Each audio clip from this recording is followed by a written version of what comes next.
Hello friends, मैं Dharmendra sir आप लोगों को सुपर मैथमेटिक्स में स्वागत करते हैं।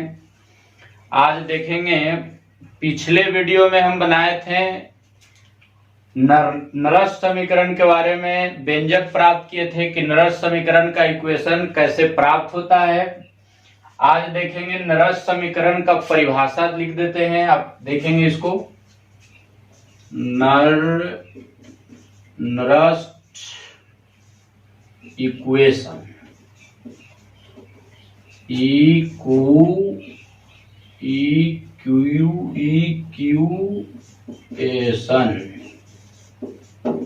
देखेंगे बाबू। नरस समीकरण देखेंगे बाबू। यहाँ पिछले वीडियो में हम बताए थे कि एक इलेक्ट्रोड के लिए भी नरस समीकरण प्राप्त किया जाता है और दो इलेक्ट्रोड के लिए भी नरस समीकरण का व्यंजक हम प्राप्त किए थे। आज देखते हैं इसका परिभाषा समझेंगे। यहाँ इसमें आप देखे थे दो कंटेनर आप लिए थे इसमें, तो क्या देखे थे इसमें, एक कंटेनर इधर था, एक कंटेनर इधर था। इसमें आपको था कि एक जिंक का इलेक्ट्रोड था, इसमें आपका एक कॉपर का इलेक्ट्रोड था। इसमें आपका Znso4 विलयन था, इसमें CuSO4 विलयन था। इसमें आप देखेंगे कि जिंक इलेक्ट्रॉन का त्याग कर रहा था, जिंक इलेक्ट्रॉन का त्याग कर रहा था और कॉपर जो कैथोड का कार्य करता है वो कॉपर +2 आयन को ग्रहण कर रहा था। तो इसी के बारे में समझेंगे। Znso4 क्या दर्शाता है बाबू, सांद्रण दर्शाता है।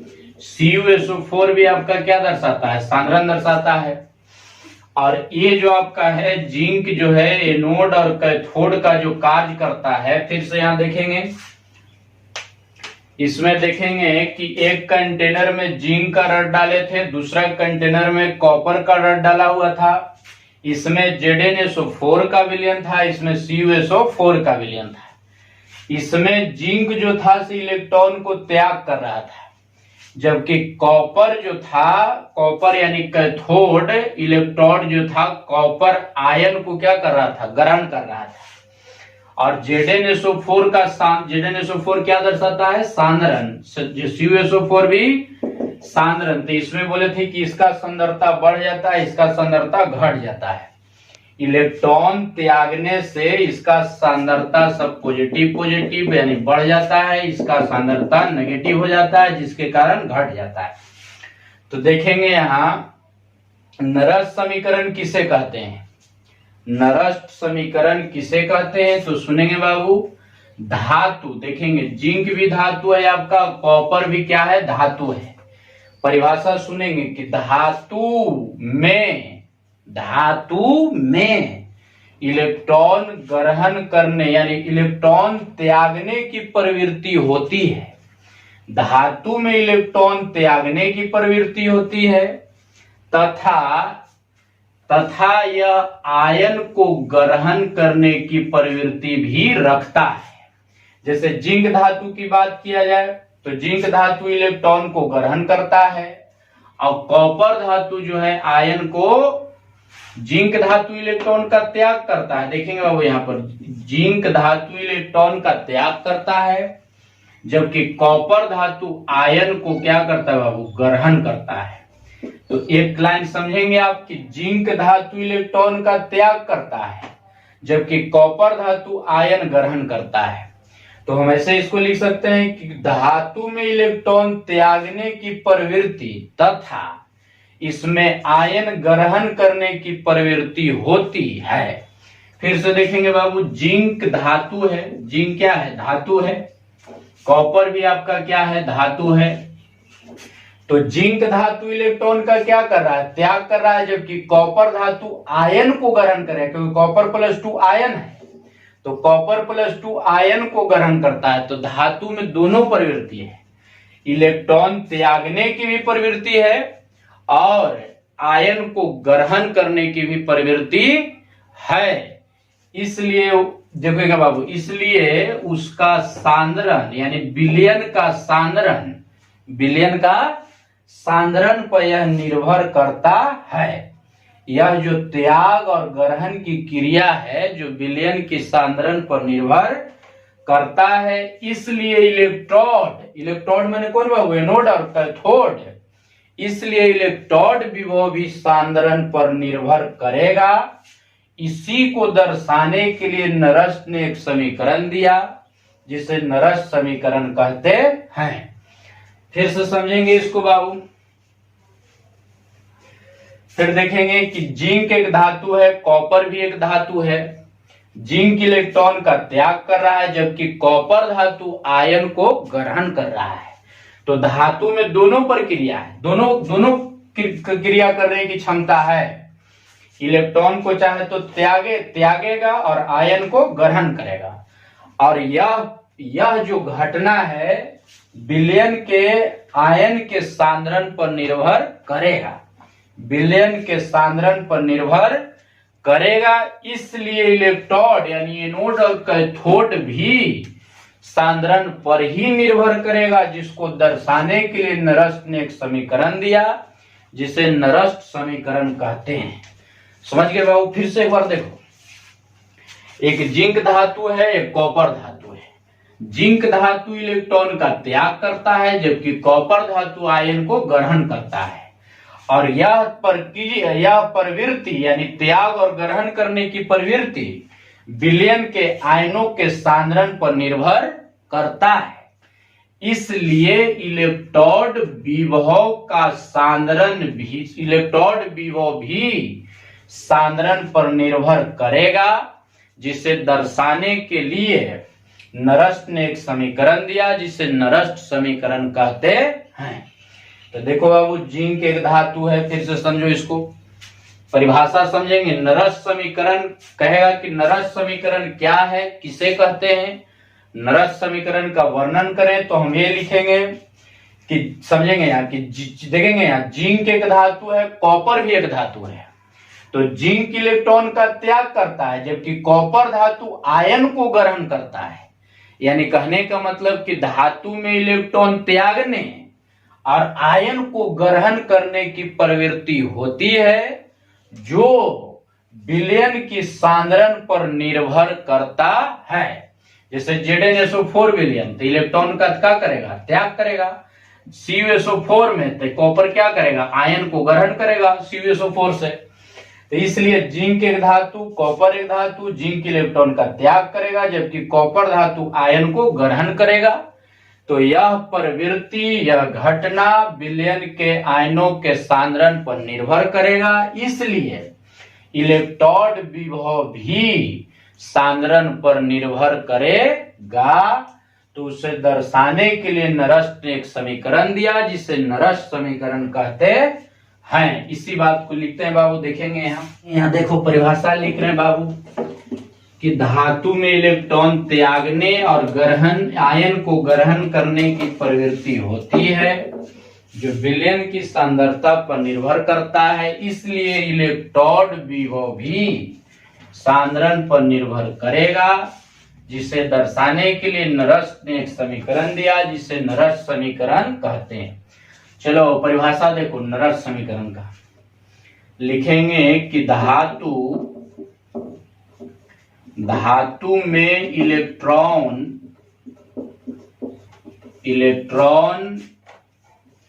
त्यागने की प्रवृत्ति होती है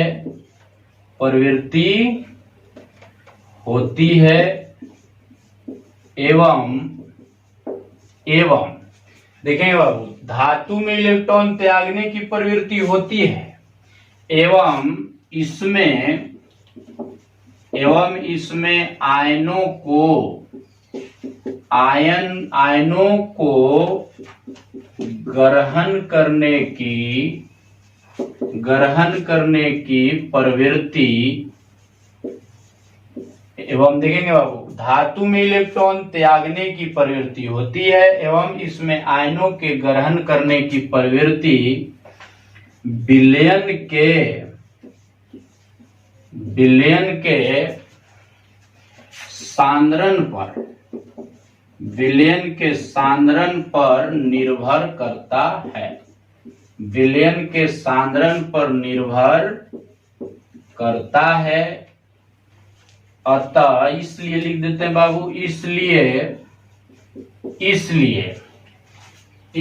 इलेक्ट्रोड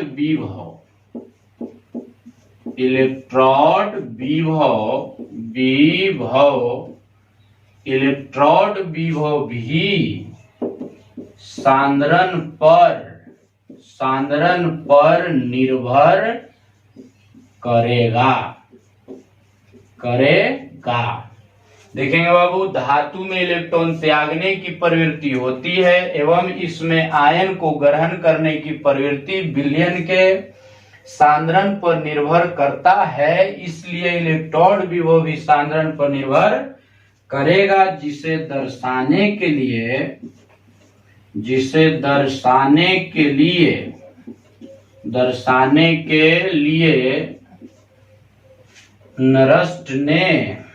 नरस्ट ने एक समीकरण दिए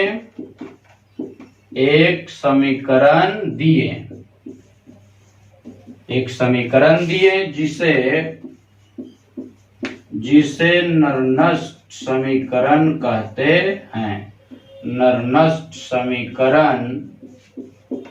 कहते हैं।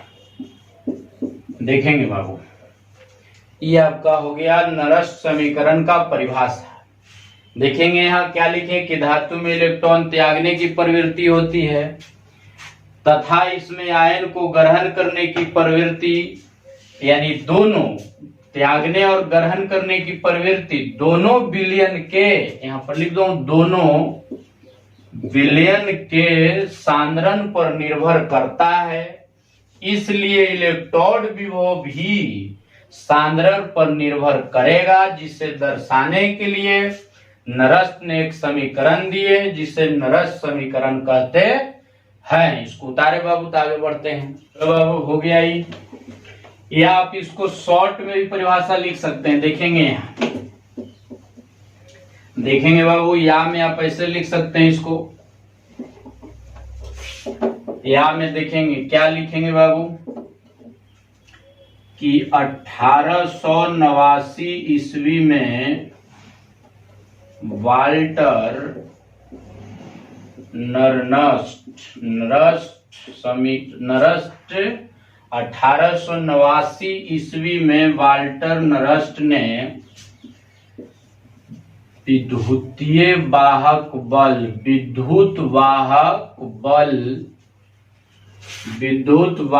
बल एवं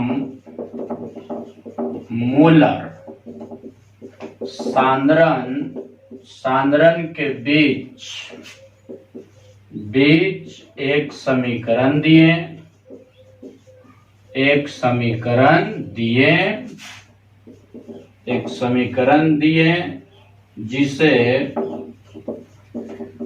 जिसे नरस्ट समीकरण कहते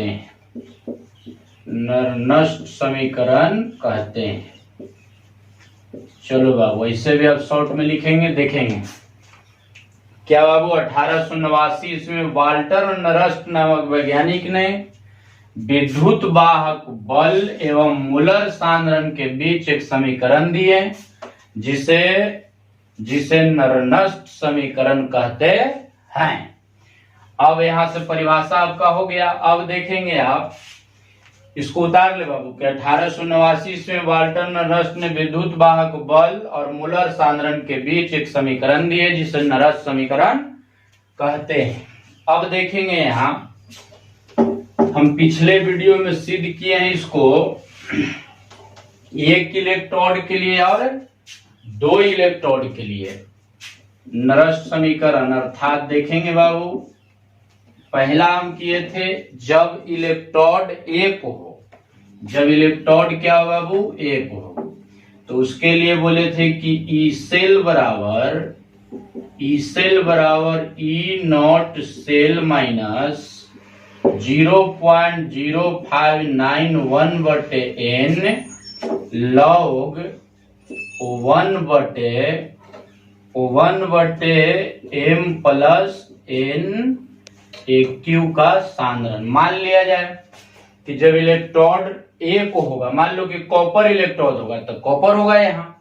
मान लिया जाए कि हमको कॉपर इलेक्ट्रोड का कार्य कर रहा है, कॉपर इलेक्ट्रोड का कार्य करता है, तो देखेंगे बाबू तब हो जाएगा आपका क्या, इसमें ई सेल बराबर ई नॉट कॉपर माइनस 0.0591 बटे एन इंटू लॉग 1 बटे कॉपर प्लस एन अकेयस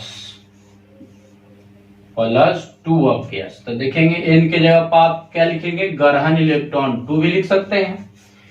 यहाँ जो ग्रहण किए गए इलेक्ट्रॉन है उसको हम क्या बोलेंगे, एन बोलेंगे, तो एन के जगह पर 2 भी लिख सकते हैं। तो जब एक इलेक्ट्रोड होगा तो आपका ई फॉर्मूला लगेगा। अब देखेंगे जब 2 इलेक्ट्रोड होगा तब हम नरस समीकरण का उपयोग करेंगे।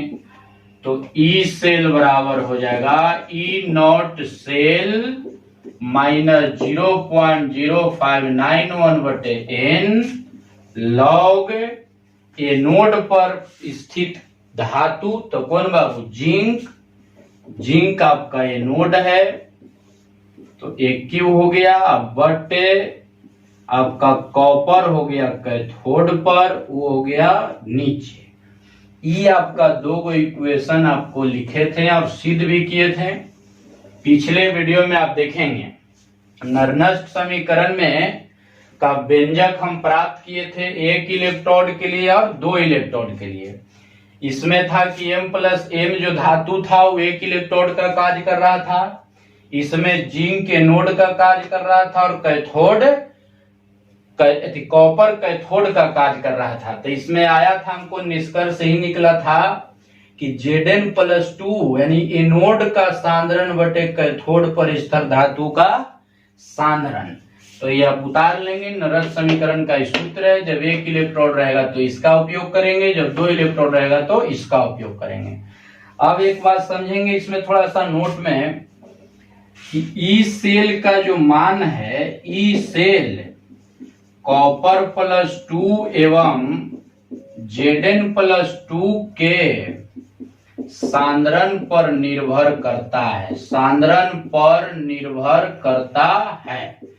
चलो बाबू आपसे पूछेगा कि ई सेल का मान किस पर निर्भर करता है, तो Zn प्लस 2 और कॉपर प्लस 2 के सांद्रण पर निर्भर करता है। क्या बाबू, क्या निर्भर करता है, अब बताओ। ई सेल का मान किस पर निर्भर करेगा, जिंक का सांद्रण तथा कॉपर प्लस 2 आयन का सांद्रण पर निर्भर करता है।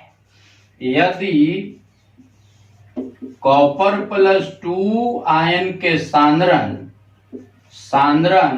में वृद्धि एवं Zn प्लस 2 आयन के सांद्रण में कमी होने से देखेंगे बाबू, कॉपर प्लस 2 आयन के सांद्रण में वृद्धि होने एवं Zn प्लस 2 के सांद्रण में कमी होने से ई सेल का मान बढ़ता है। देखेंगे बाबू, सुनेंगे। अब यहां पर समझेंगे कि ई सेल का मान किस पर निर्भर करता है, तो Zn प्लस 2 और कॉपर प्लस 2 आयन के सांद्रण पर निर्भर करता है। यह कि कॉपर प्लस 2 के सांद्रण में वृद्धि तथा Zn प्लस 2 के सांद्रण में कमी होने से ई सेल का मान बढ़ता है। इसको नोट करें तो फिर आगे बाबू।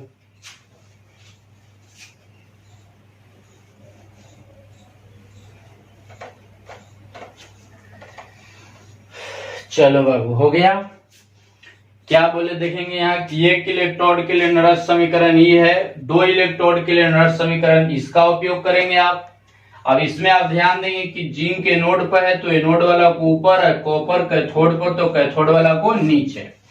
अब देखेंगे ई सेल का जो मान है वो किस पर निर्भर करेगा, वो कॉपर प्लस 2 और Zn प्लस 2 आयन के सांद्रण पर निर्भर करता है, क्योंकि यानी कहने का मतलब कि कैसे निर्भर करेगा, यानी बढ़ेगा चाहे घटेगा, निर्भर करना माने चाहे बढ़ना चाहे घटेगा। तो यदि कॉपर +2 सांद्रण में वृद्धि होता है, कॉपर +2 आयन के सांद्रण में क्या होता है, वृद्धि होता है, और Zn+2 आयन के सांद्रण में कमी होता है, तो इस सेल का मान बढ़ता है।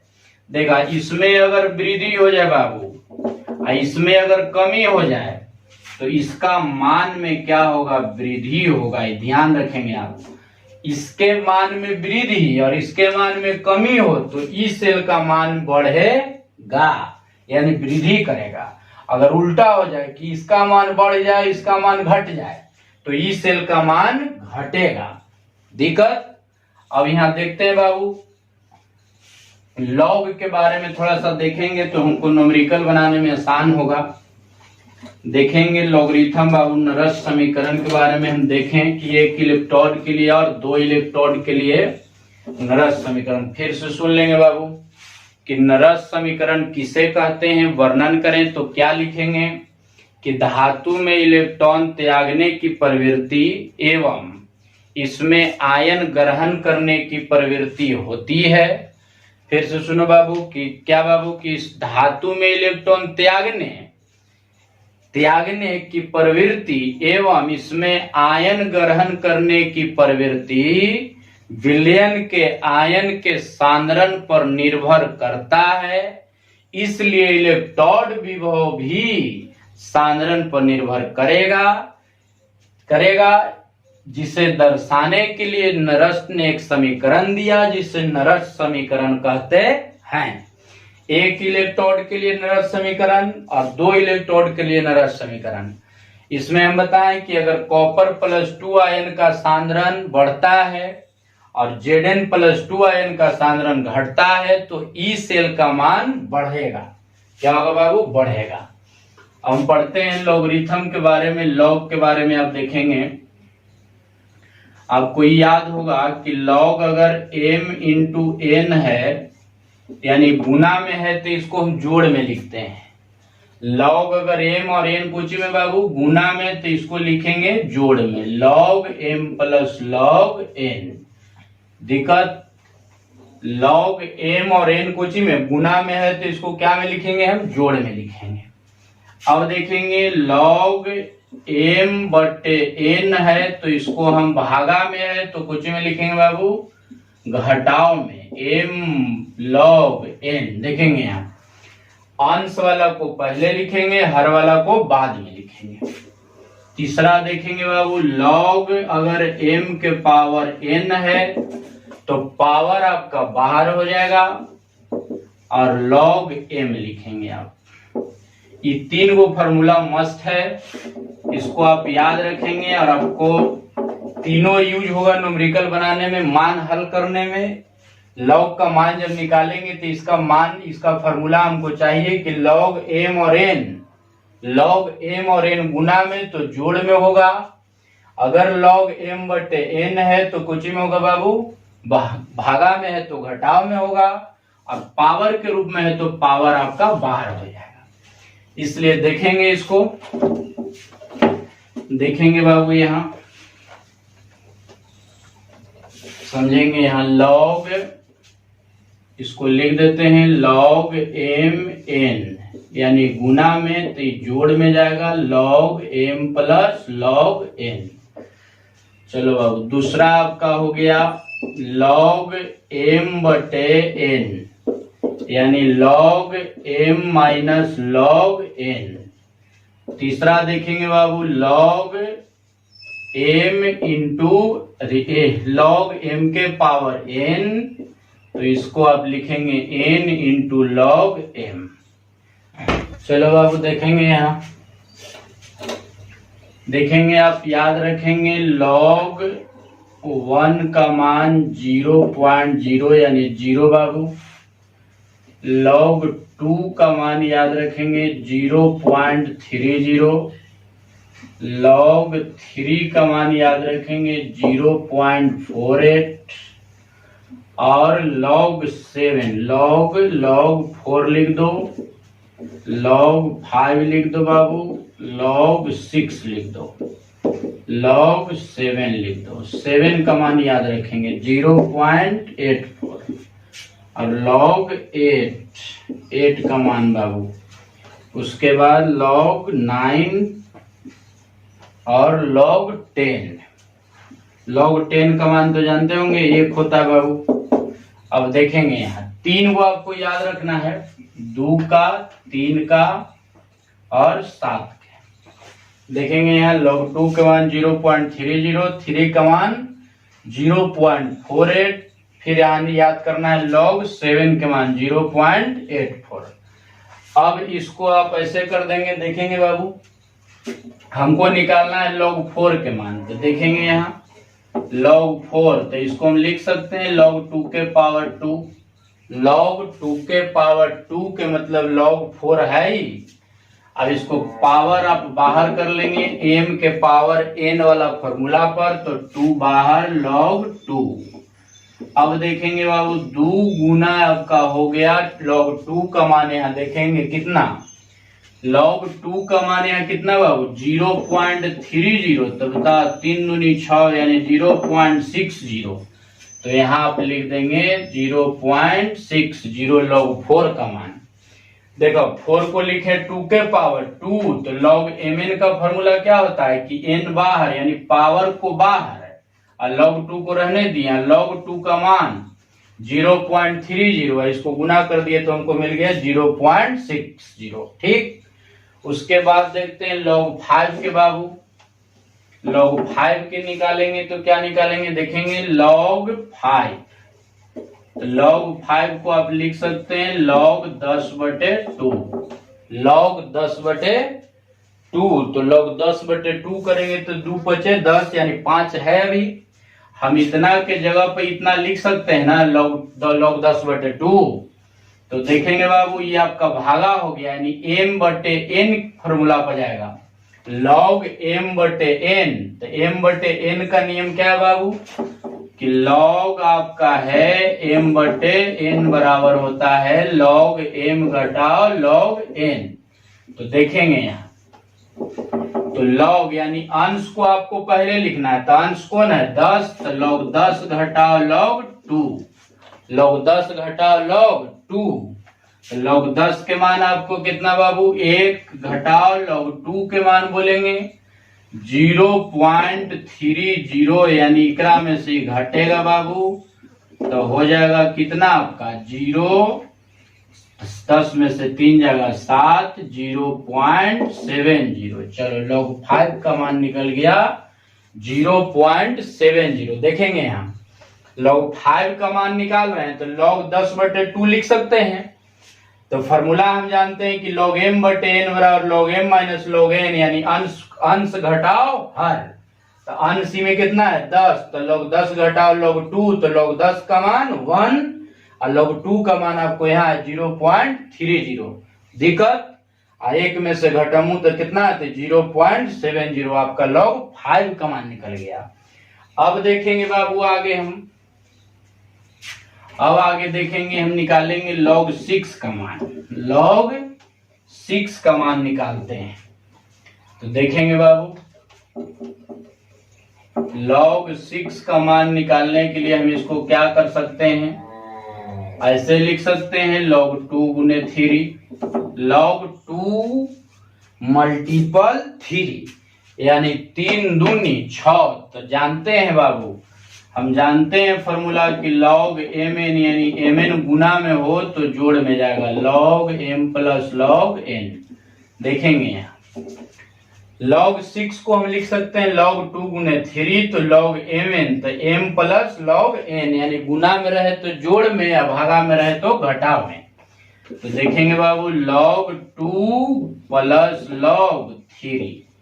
अब देखेंगे देखिएगा 2, तो log 2 प्लस गुना कुछ में प्लस में 3 log 3, तो log 2 का मान देखेंगे बाबू 0.30 और log 3 के मान 0.48। अब इसको हल कर देंगे बाबू तो कितना आ जाएगा, हमको जोड़ दो तो आ जाएगा 0.78। तो 6 का मान हो गया 0.78। दिक्कत है, आपका हो गया 6 का मान हो गया 0.78। फिर से देखेंगे यहाँ बाबू, log 6 तो लिख सकते हैं 2 गुने 3 तो यानी mn पर जाएगा, ये गुना में है तो mn, तो ये जोड़ में चला जाएगा। तो देखेंगे mn तो m के जगह पर 2 तो log 2 प्लस log 3, log 2 का मान आपका यहाँ है 0.30 और log 3 का मान है 0.48, दोनों को जोड़ देंगे तो log 6 का मान आपका निकल गया। सेमेन का मान आपको याद रखना है 0.84। अब देखेंगे आगे, अब निकालते हैं log 8 का मान। तो log 8 का मान आपको निकालने के लिए इसको क्या करना पड़ेगा, log ऐसे लिख सकते हैं 2 के पावर 3। तो बताओ 2 के पावर 3 तो 2 को 3 बार करेंगे तो 8 हो जाएगा। पावर को पहले लिख देते हैं, इस फॉर्मूला पर देखेंगे यहाँ log m के पावर n log m। तो देखेंगे बाबू n आपका बाहर हो जाएगा तो n के जगह पर 3 तो 3 बाहर log 2, तो 3 गुने log 2 का मान देखेंगे 0.30 तो आपका हो जाएगा कितना 0.339 यानी 0.90 log 8 का मान। अब देखते हैं log 9 का मान निकालते हैं बाबू। तो log 9 का मान हो जाएगा, देखेंगे यहाँ log 9 का मान आप याद निकालेंगे तो क्या हो जाएगा, इसे लिख सकते हैं log 3 के पावर 2 यानी 3 तिहाई 9, 3 को 2 बार करेंगे 3 तिहाई 9।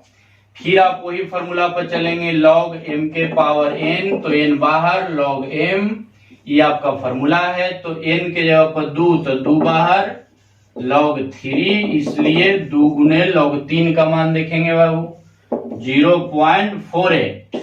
तो ये हो जाएगा आपको कितना 8 दूनी 16, 4 दूनी 8 है 1 9 यानी 0.96। ये आपको न्यूमेरिकल बनाते समय ये आपको मान याद रखना है।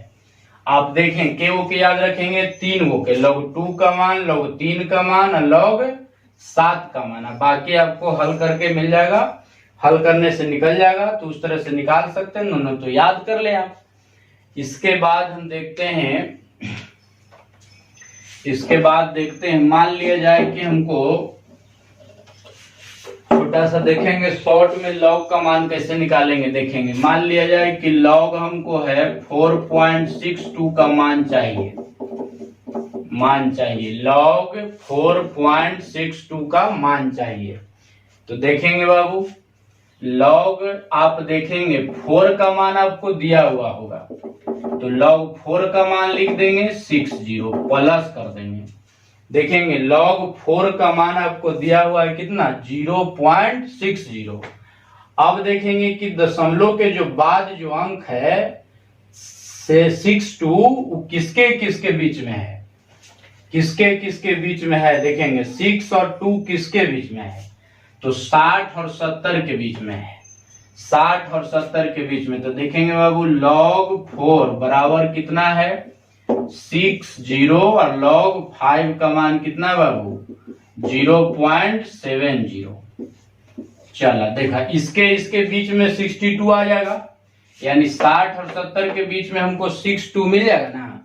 तो इसका हम क्या निकालेंगे बाबू, डिफरेंस निकालेंगे। डिफरेंस निकालेंगे, दोनों के बीच में है कौन 62, तो ये दोनों का हम डिफरेंस निकाल लेंगे तो हमको कितना मिल जाएगा 0 यानी बड़ा में से छोटा घटा देना है, ऐसा नहीं कि छोटा में से बड़ा घटाएंगे, बड़ा में से छोटा घटाएंगे, डिफरेंस यानी अंतर निकालेंगे। तो 0.10 हमको डिफरेंस मिला 0.10। फिर से देखो अब समझो इसको, log 4 का मान तो आपका दिया हुआ है 0.60, अब निकालना है 0.62 का मान। तो 0.62 यानी 62 हमको किसके बीच में है 60 और 70 यानी log 4 और log 5 के बीच में है।